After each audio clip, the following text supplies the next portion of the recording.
So when I got the kayak, I kept thinking, do I cut out the back pocket or not? As you can see, this back pocket, the gasket got a whole finger width in between that wouldn't keep anything dry, just might hold it in there. And even at that, you're not holding in much. I mean, here's a drill and it just barely fits in here. So what I did, I took the grinder with a cutoff wheel and made me a mark the same all the way around on the inside, and then ran my grinder around. And once you do that, this piece will come out, and as you can see, not very big. It just, not much to it. I'm not even sure you can put a couple sandwiches in there. So once you pull this out, there are 3 foam blocks that look like this, one on each side of the seat and one here in the back, to help if the boat does go under or flips. It'll help it stay afloat. So what my plan is, now that I've removed the styrofoam blocks, is to get some float bags to stuff in the back and in the front to help raise the the kayak, if it ever does go under, which I hope it never does. So the next step in what I did was, I'm going to take a piece of plexiglass or Lexan and lay it over here and trace around this outside little edge here. Not the very outside, but just this outside, as you can see here. And trace it out, cut it out, and then I got this 9-inch hatch. Opens, closes. There it is. Got a dry bag on the inside. You can take it out and be able to reach and store camping gear or whatever inside, and just a lot better access to the back of this kayak for sticks and other things that may decide to build up over time, and that way you can get a good cleaning on the inside and make sure there's no bugs as well, no wasp nests, depending on how often you use it.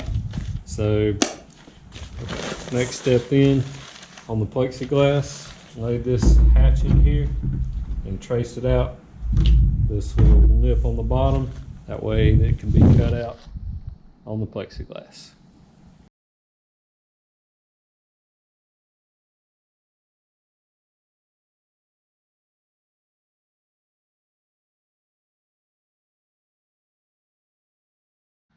So I've got the hole cut out for the little hatch here, and so got it painted black. Not the best paint job, but just something to kind of help things blend in. Set this in. The hatch here, just going to take the inside bag out just for the time being and to help it set a little better. So we'll set this for this hatch.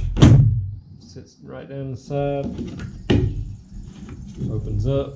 So the next step to do after dry fitting it, we'll come back and take the hatch out and going to rivet the plexiglass onto the boat, and then do the same, putting the hatch onto the plexiglass.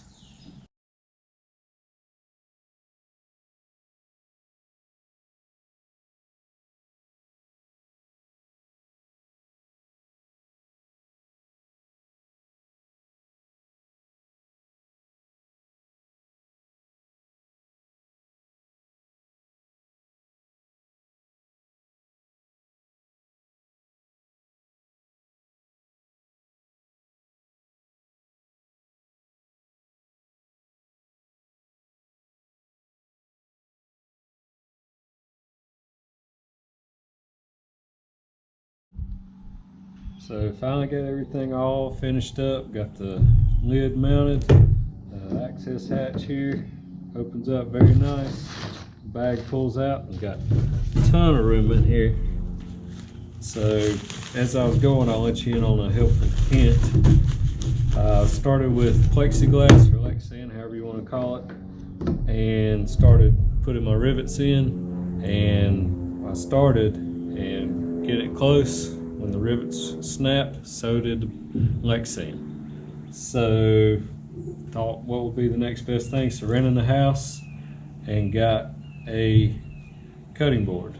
So the cutting board, a lot more flexible and forgiving, plastic about the right thickness, and so cut out a new hole in it, riveted it in, siliconed everything underneath the plexiglass and underneath the hatch, and it worked out perfect.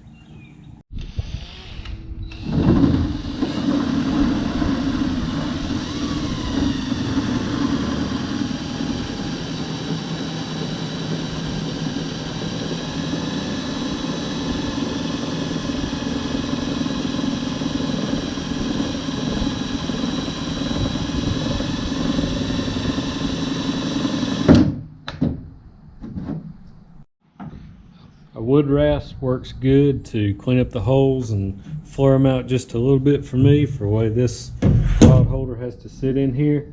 I flared it out a little bit already, but to make it sit good and flush, sometimes the holes got to be a little bit wider or oblong, as you can see here, and a wood rasp works great.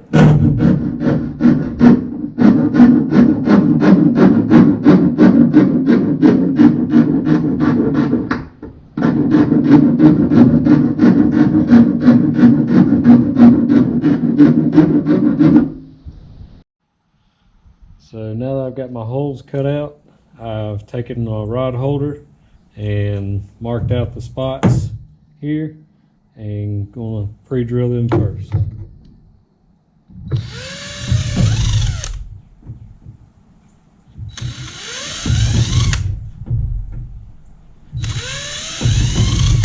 I'm using a bit that's about half the size of the screws that came with the rod holders, so that I can have a little bit of grab on the screw. So next, we'll take a big bead of silicone just to seal up the back end of the boat and make it as waterproof as I can, and hope for the best.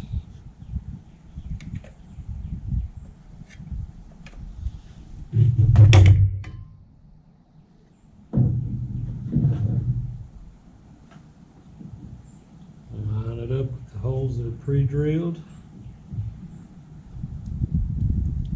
Hate silicone, but you gotta have it. So I like using a screwdriver on smaller stuff, that way you know that you're not stripping out the screw, and tighten them down until they're good and snug.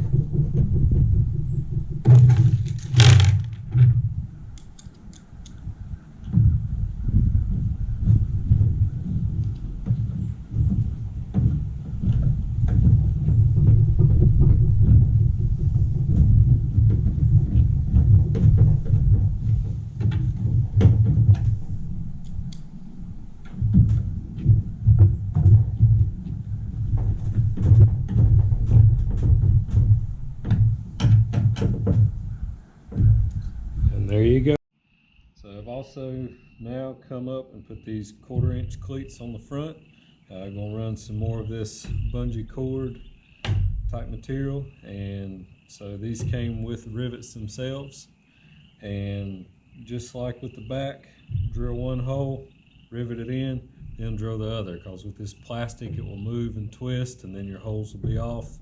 So I measured 6 inches apart here, and then did a foot apart here. As the boat narrows up, you don't need as much holding power. So we got those in. Gonna run some cord and they call it a barrel slide, so you can tighten the cord up, and should be about ready to go. Need to mount a fishing rod holder up here somewhere for the primary rod I'm gonna work with, and should be ready to go.